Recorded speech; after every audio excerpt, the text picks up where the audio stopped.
దేవునికి స్తోత్రం. ప్రియమైన సహోదర సహోదరులకు శుభాభివందనములు. ఈరోజు దేవుని వాగ్దానము యోహాను సువార్త 15:18. లోకము మిమ్మల్ని ద్వేషించిన ఎడల మీకంటే ముందుగా నన్ను ద్వేషించనని మీరు ఎరుగుదురు.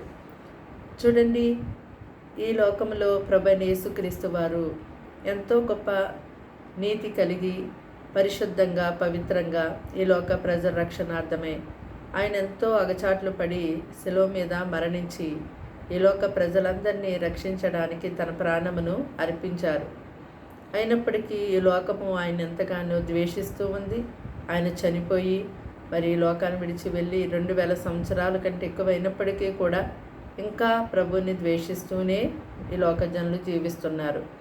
అయితే ఎందుకు క్రైస్తవులని ఈ లోకము ద్వేషిస్తుంది అంటే, ఈ లోకంలో ఉన్నటువంటి పద్ధతులు, ఆచారాలు, ఈ లోక వ్యవహారాలు, మరి ఈ లోకంలో ఉన్నటువంటి అపరిమితమైన దుర్యాపారంలో మరి వారితో కలిసి నడవటం లేదని, వారితో కలిసి ఉండటం లేదని ఎంతో క్రైస్తవులని ద్వేషించేవారిగా ఉంటూ ఉన్నారు, ఎంతో హింసిస్తూ ఉన్నారు.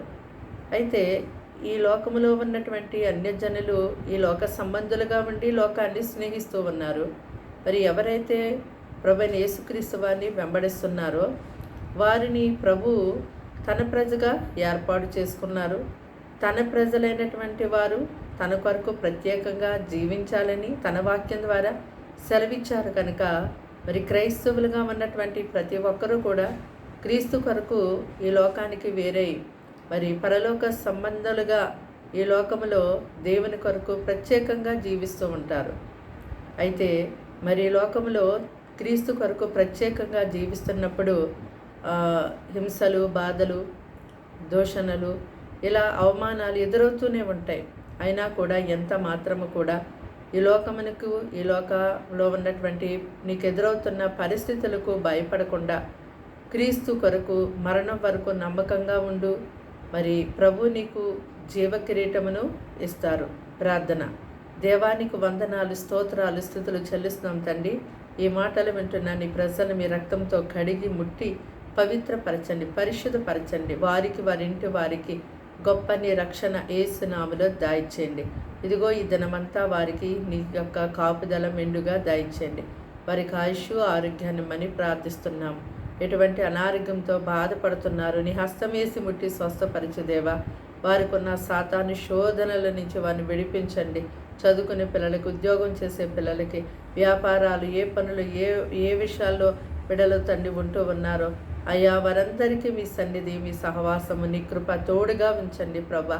అయ్యా, సేవకులందరినీ, ప్రజలైనటువంటి వారందరినీ ఎంతగానో ఈ లోక దూషిస్తూ అవమానిస్తూ ఉన్నారు. అయినా కూడా తండ్రి నీ ప్రజలకున్న మేము భయపడకుండా, కలవరపడకుండా ఎంతగానో నీ కొరకు మరణం వరకు నమ్మకంగా ఉండే వారికి ఉండటకు సహాయం చేయండి. ప్రతి ఒక్కరిని యందు స్థిరపరచండి, బలపరచండి. అయా, నీ ప్రజలకు ఉన్నటువంటి ఇక్కట్ల నుంచి విడిపించండి. అయా, అనారోగ్య సమస్య నుంచి విడిపించండి, అప్పుల నుంచి విడిపించండి. అయ్యా, వారికి నెమ్మది, శాంతి, సమాధానం దయచేయండి. ఈ దినమంతా ప్రతి కీడు, శోధన, అప్పల్ని తప్పించి ఎంతో గొప్ప కాపుదల మీరిచ్చి నడిపించమని సమస్తానికి అప్పగిస్తూ యేసు ఘనమైన పరిశుద్ధ నామములో ప్రార్థన సమర్పించి అడిగి వేడుకుంటున్నాం తండ్రి. ఆమేన్.